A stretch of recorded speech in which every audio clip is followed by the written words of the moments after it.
Selamat siang, izin memperkenalkan diri, nama saya Andi Iskandarsyah, NPM saya 2021 130016.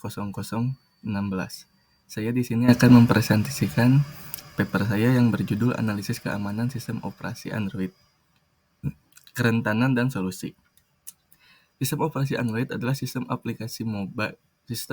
operasi mobile yang digunakan oleh banyak orang pada saat ini.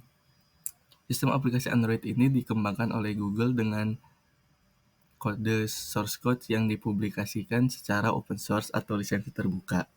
Sistem aplikasi Android memiliki 5 lapisan utama. Lapisan pertama adalah aplikasi. Ini adalah lapisan teratas yang mencakup aplikasi yang dijalankan pada perangkat Android. Yang kedua, framework aplikasi. Lapisan ini menyediakan berbagai layanan dan API yang digunakan oleh aplikasi. Yang ketiga, libraries.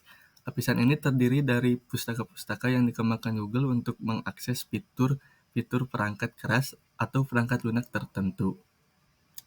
Yang keempat, middleware. Lapisan ini berfungsi sebagai perantara aplikasi dan perangkat keras. Yang kelima, kernel Linux.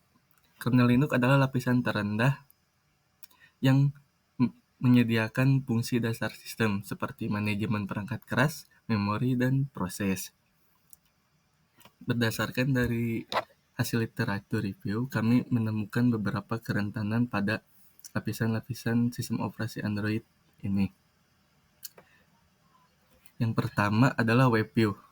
WebView adalah kerentanan yang dapat menampilkan konten web tetapi dapat memperkenalkan risiko jika konten yang ditampilkan tidak terjamin keamanannya. Yang kedua, repackaging. Aplikasi Android yang ditulis ulang dalam bahasa Java dan dimodifikasi dengan kunci penyerang sehingga dapat memungkinkan penyebaran aplikasi ini adalah aplikasi yang tidak sah. Yang ketiga, Dirty USSD.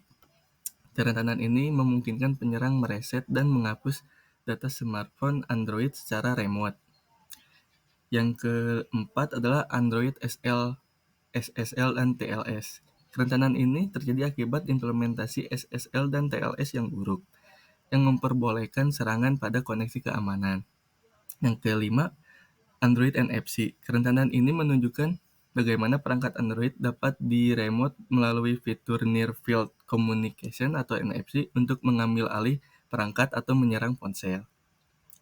Yang keenam, Social and Sharing Authentication (PLAW). Kerentanan ini memungkinkan penyerang menginstal malware pada smartphone dan mentransfer kata sandi yang berada di smartphone tersebut secara tidak terenkripsi. Yang ketujuh, Zigot Socket. Kerentanan ini menyebabkan terjadinya serangan denial of service atau DOS dengan menciptakan banyak proses zigot yang membebani sumber daya perangkat Android dan memaksa ponsel untuk restart.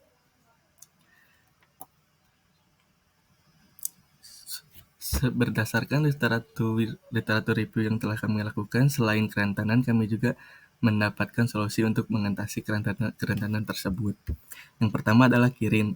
Kirin adalah mekanisme penilaian risiko dan penegakan kebijakan keamanan yang dapat digunakan dalam Android.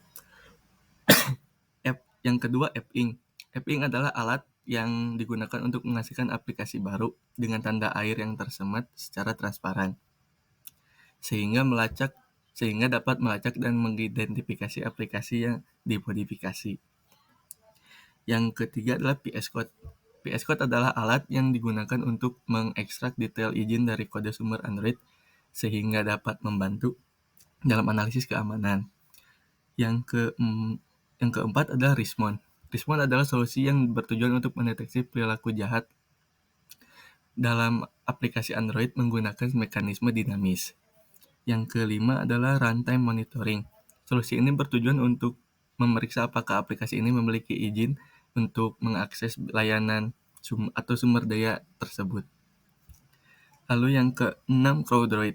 CrowdDroid adalah sistem mendeteksi malware berbasis perilaku yang menggunakan kerangka kerja crowd-searching untuk mendeteksi aplikasi yang berperilaku aneh. Yang ketujuh adalah Paranoid Android. Paranoid Android adalah sistem pemeriksaan keamanan yang diterapkan pada server keamanan jarak jauh. Ini menjalankan replika ponsel dalam lingkungan virtual untuk mendeteksi ancaman dan keamanan.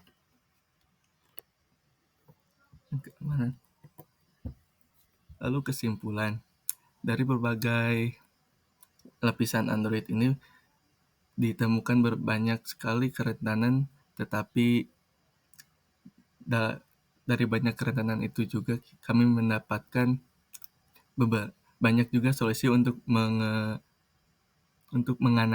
menetralisirnya. Tetapi kami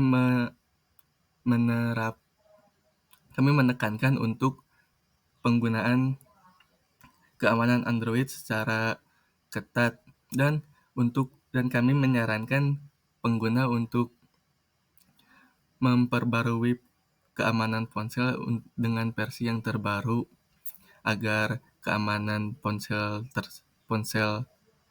tersebut lebih baik dan lebih bagus. Dan yang paling penting, pengguna harus lebih waspada terhadap ancaman dan tidak menginstal aplikasi secara ilegal atau aplikasi yang tidak didownload dari situs resmi seperti Play Store atau App Store untuk menetralisir dan menjauhkan dari ancaman-ancaman kejahatan pada aplikasi Android ini. Sekian yang bisa saya sampaikan. Mohon maaf bila masih banyak kesalahan. Terima kasih.